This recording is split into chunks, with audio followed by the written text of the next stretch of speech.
Well, Mr. Beeman, what can we do for you? I've never been to an employment agency before, but recently I lost my job, so I'm looking for a new one. All right. What kind of work do you do? I'm a structural engineer. Oh, good. Fine. Let's just take a look at your resume here.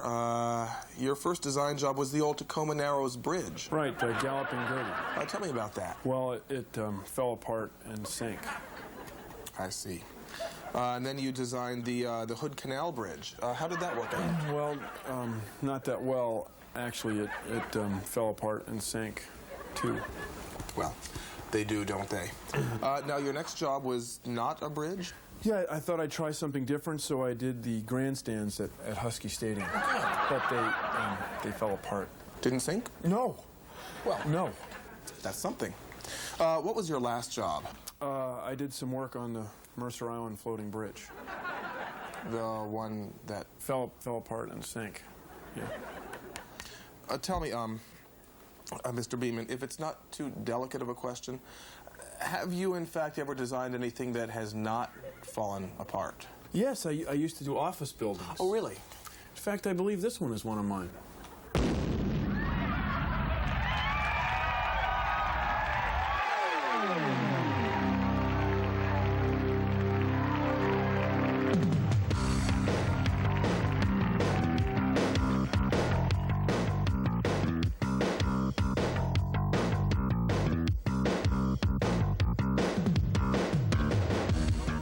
Hey, it's Almost Live! Filling in for the regular announcer, I'm Bill Nye, inviting you to join Johnny and his guest, the winner of the Seattle International Stand-Up Comedy Competition, Elliot Max. And now let's all play Almost Live with John Keister!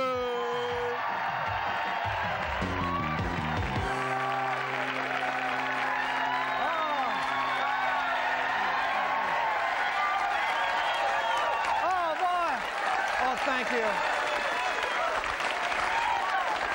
Thank you so much. Thank you. Welcome to Almost Live, coming to you from America's most livable disaster area. You know, I always wondered how those floating bridges stayed up, and apparently it has something to do with not dumping a bunch of water into the flotation chambers, opening all the doors, and then leaving on a 4-day weekend.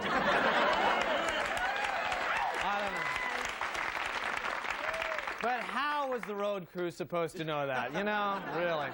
Yeah, we left the doors open. It was musty. We wanted to air it out. Yeah. I'd say it's been thoroughly cleaned. You know, actually, can we see that shot again? I love to see that. There it is. The I-90 Titanic right there.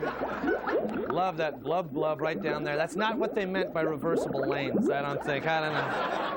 Never get tired of seeing that. You know, at one point this week, officials were considering salvaging that bridge, but then they realized that the old bridge, which at one time was the new bridge, would now have to be called the new old bridge, and the new bridge would then become the old bridge, would have to be called the new old new bridge.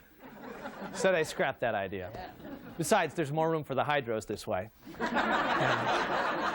Of course, it was a real disaster for people who live in Bellevue, because when the bridge went down, they had to come face to face with the chilling realization that to get to Seattle, they'd have to drive through either Bothell or Renton. Something they'd never done that before. All the Renton folks were pressed up against the windows of the Mercedes. Scary. Wow. You know, they'd never seen so many cars without fuzzy dice, you know, so really scary. Of course, the community most dependent on bridges is Mercer Island. If all the bridges collapsed, they'd be stranded.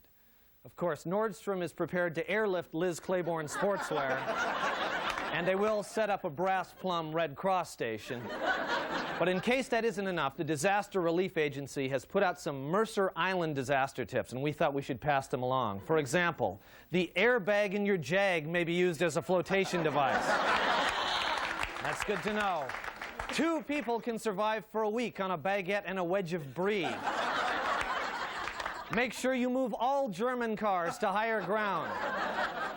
Gucci purses may be used as emergency sandbags. Hot tubs can be used to boil lobsters. Now, in an emergency, tap water may actually be used for drinking. It's true. In an extreme emergency, And finally, save small dogs first. Then the hired help. Okay. That's right. That's just a few tips for our viewers on Mercer Island. God bless you all. Well, as you know, Seattle has always been blessed with controversial sports stars who create headlines practically daily. And our latest such athlete has even inspired a new TV show. Take a look. And now it's time for everybody's favorite game show, What Stupid Thing Will Dale Ellis Do Next? With your host, John Keister. Thank you, and welcome to What Stupid Thing Will Dale Ellis Do Next? Let's get started by having our contestants remind us of last week's guesses, starting with Bill. I said he'd get eaten by wolves. Oh, good guess, Bill, but not this week. Ed? I said he won't do anything stupid ever again. Huh? Just kidding. I said he'll get his butt kicked by somebody. Oh, judges? Oh, I'm sorry, Ed, that wasn't specific enough. Tracy? I said he'll get his butt kicked in broad daylight by teammate Xavier McDaniel. Absolutely right. Okay, now it's time for our look back at stupid things in Dale Ellis's past lightning round. First question, in what city was Dale first arrested as a Sonic? Bill? Dallas. Right, now a two-parter. Dale's wife has fought with both... Tracy? Alton Lister's wife and Dale himself. Correct. Next question. What was... Ed? The freeway on-ramp divider. Yes, great answer. All right, last question. What was Dale's excuse for missing his day in jail? Bill? He thought they were going to send a limo down to pick him up. Wrong. Ed? He thought Coach Jones was going to send a substitute for him. No. Tracy? He overslept. Right again!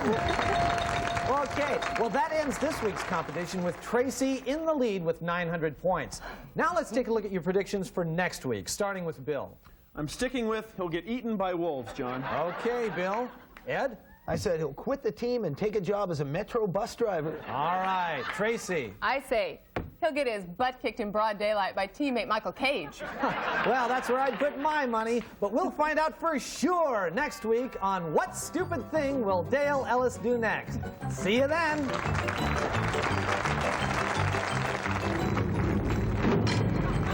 What Stupid Thing Will Dale Ellis Do Next has been brought to you by your local nightclub association.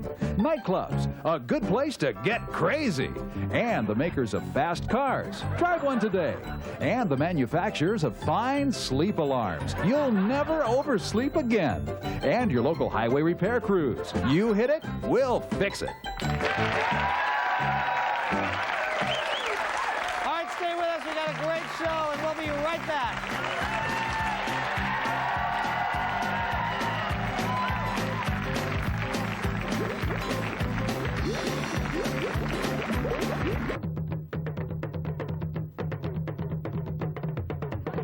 Bill, don't you understand? There's no way if he's not going to be able to do this business, we're not going to be able to get the financing. If we don't get the financing together, there's no way that we're going to be able to do this.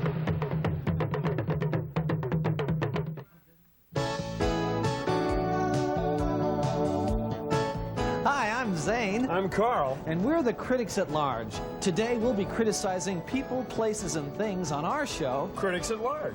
Like, take this guy. What do you think of his jacket? Thumbs up. I think it's okay. Thumbs up. sure, You sure. can go. Hey, let's go. Now, this is great hair. It's a great style, great body. Thumbs up. Now, I say thumbs down because, look, I think she needs to open up a little more. Now, these are great eyes. She's got a great face. Let's get the hair off her face. Like this, I say thumbs down. You won't believe it. Now, I have a lot of problems with this vehicle because there's ornamentation. The owner is clearly saying, hey, look at my car, and yet it's a 74 Impala. And that I find ridiculous. I agree. Streamers on the antenna, Chevy sticker, the car of a loser. I have to say thumbs down. We agree. Thumbs You down. guys touch my car? What? You touch it? No. Get out of here! Okay. What are you looking at? I feel that his reaction was too broad. Well, I thought it was appropriate for the situation in that we were criticizing his car. Yes, well, it was the car of a loser, though. Oh, yeah, well, we call that. Now, you see, this gentleman is having the classic continental breakfast, which would be coffee and a donut, and I think donuts are really underrated today, as Phil. Fresh donut. Both very good. Thumbs up. All right, now let's stop these guys. Now take a look at this couple here. Now, I think that they look very good together. There's a certain youthful sense of savoir-faire. I give them a thumbs up. Well, I like her, but him, the scraggly beard, to me is ridiculous. He's a little short. The whole image to me says wimp. I have to... Call an ambulance! Oh, no. You'll be all right. Now let's recap today's program. We both agreed thumbs down on the automobile. We were split on the hairstyle. Carl gave it thumbs up. I gave it thumbs down. There were 2 enthusiastic thumbs up on the meal that gentleman was eating. And finally, we split on Carl's need for emergency medical attention. He seems to think that he's dying. I think he's going to get away with a few minor cuts and bruises. So until next week, we're critics at large.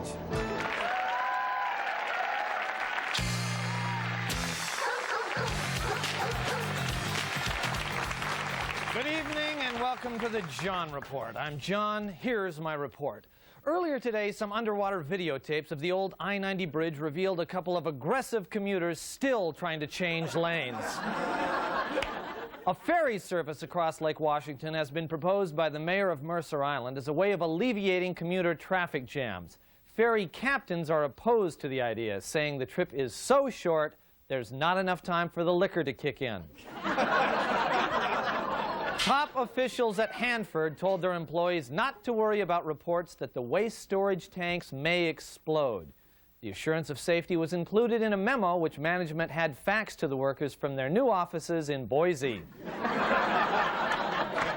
The Seattle Sonics have reserved comment on the Dale Ellis-Xavier McDaniel fight, but it is known that Ellis was given a 5-game suspension while McDaniel was given a raise, a new car, and a standing ovation by the team at the next practice. In a concert at the Coliseum, controversial comedian Sam Kinison will open for blues musician Robert Cray. The promoter originally wanted Andrew Dice Clay to open, but he was already committed to the Ice Capades. Nike has opened a new superstore in Portland called Nike Town. It's made to look like a town square. To make it realistic, the company has hired transients to pass out on the ground wearing Reeboks. There will be a corporate Christmas caroling competition downtown this week. It should be exciting. The singers from Microsoft are working on a more powerful version of the Silent Night, and the Boeing Choir already has 11 billion songs on back order. Safeco Insurance, known for its strict dress code, finally relented and allowed a casual dress day last week. Management's worst fears were realized when the relaxed atmosphere inspired a carload of employees to drive down the Ave, mooning people and shouting, "Pemco sucks," out the window.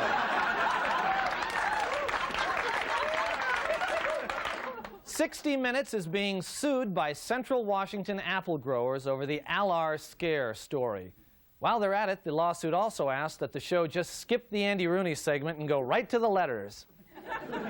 Finally, the Mariners have donated balls, bats, gloves, and hats to an Army engineering battalion stationed in the Middle East. The battalion currently has a 9-game losing streak. This has been the John Report. Thank you, and good night.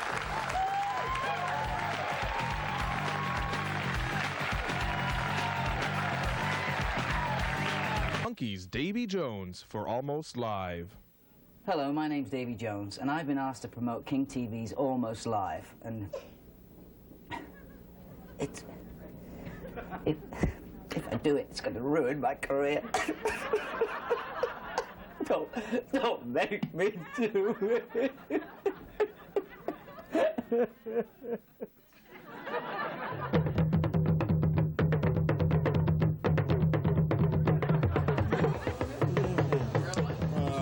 Well, we're like $2 short.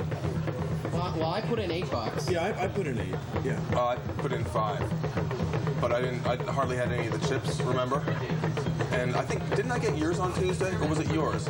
I got one of yours, I think, and the beans I didn't really care for, so in fact, you know what I'm thinking that maybe I should just take some back, because I think maybe I did you guys get the tip? Did you put the tip in there, I'm thinking? You know, because, what?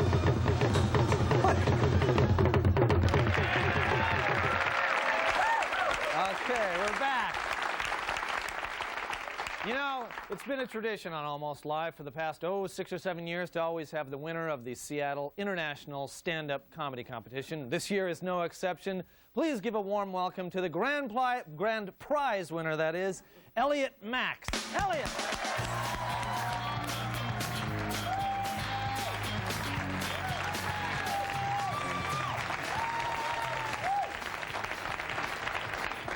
Thank you so much.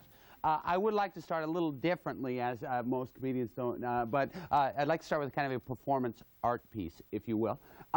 This starts as kind of a theatrical analysis of political repression as an instrument of social change, then transforming into kind of a dance, mime, synergy, multimedia assault on these sensibilities, exploring the perceptual boundaries of our collective human awareness. And then I end by stuffing yams in my pants.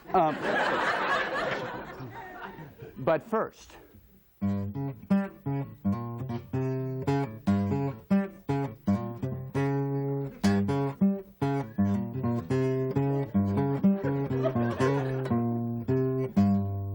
yes, I know that this song is annoying. Yes, I know, and I really don't care.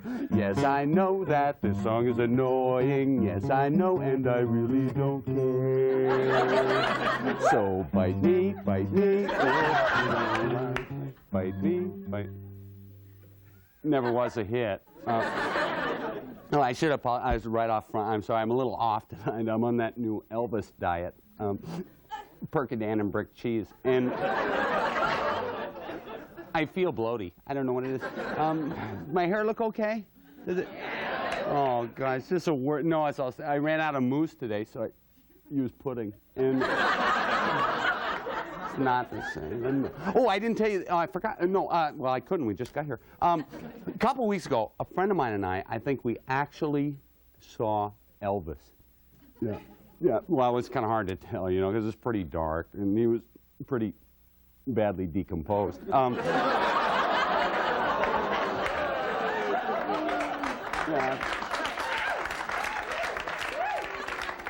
After a while, we just shoveled the dirt back in, you know, because he's really let himself go. Anyway, I would like to do a song for you now, and this song kind of, I guess, reflects my educational background. I went to college, and, well, not really college. I went to Evergreen State University, and I had to drop out, you know, it was too structured.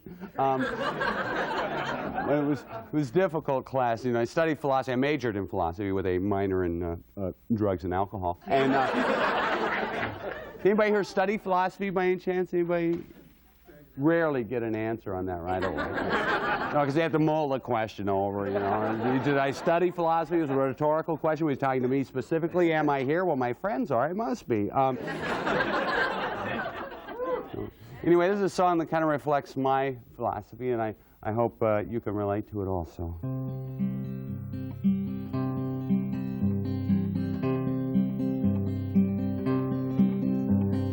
No man is an island except Raymond Burr. The truth, it falls on deaf ears, or at least that's what I've heard. Idle hands are the devil's playthings.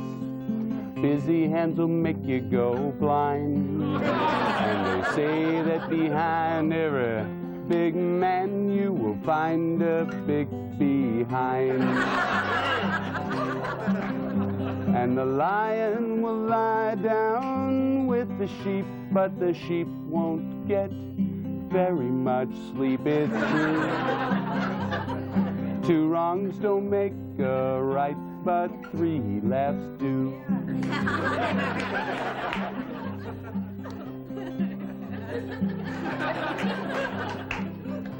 Wrote that when I was stoned. Well, they say that a house divided is a duplex. And a man without vision shouldn't drive.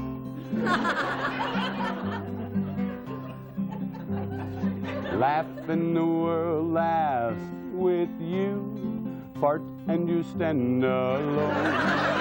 They say that beauty is only skin deep, but ugly's to the bone. And they say that the best things in life are free, which is why they charge so much to get in to see me. It's true. 2 wrongs don't make a right, but 3 laughs do.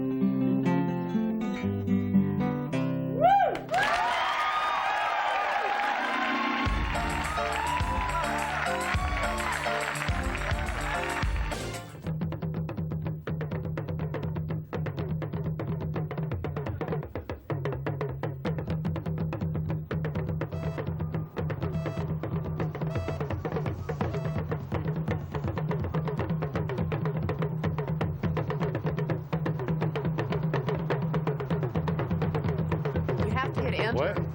Enter. You have to hit enter. Enter. Where's that? Enter. The button enter. Enter. Right there.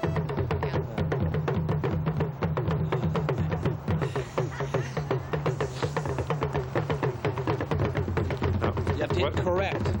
Correct. Correct. No, no, no. That's cancel. Don't hit that. The white button. Yeah.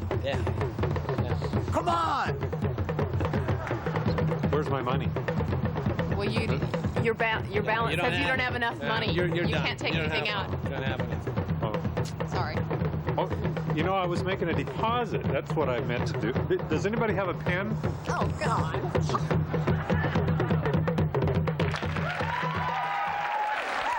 Well, that's all the time we have.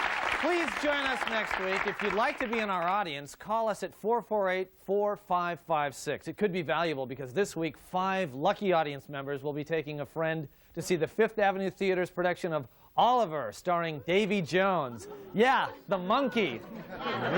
It'll be playing through December 16th, and if you'd like tickets, you can call Ticketmaster at 628-0888, and we'll see you next week. Bye-bye. Bye.